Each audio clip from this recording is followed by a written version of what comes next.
হয়ে যাবেন সোজা।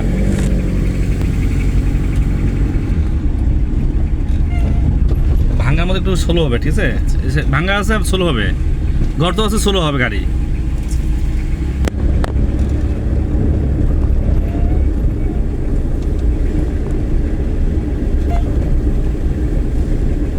তাও আলহামদুলিল্লাহ আপনার আজকে 2 দিন, 2 দিনে মাশাআল্লাহ অনেক ক্লিয়ার হয়ে গেছে হাত আপনার। সামনে ভাঙ্গা আছে আপনার স্লো হবে, স্লো, ঠিক আছে? এই যেমন ভাঙ্গা আছে না, আপনি হালকা আমরা ডানে যাবেন না, ডানে যাবেন না, চলে গেলাম, ঠিক আছে? তারপর আপনার 2 দিন হিসাবে আলহামদুলিল্লাহ অনেক ভালো।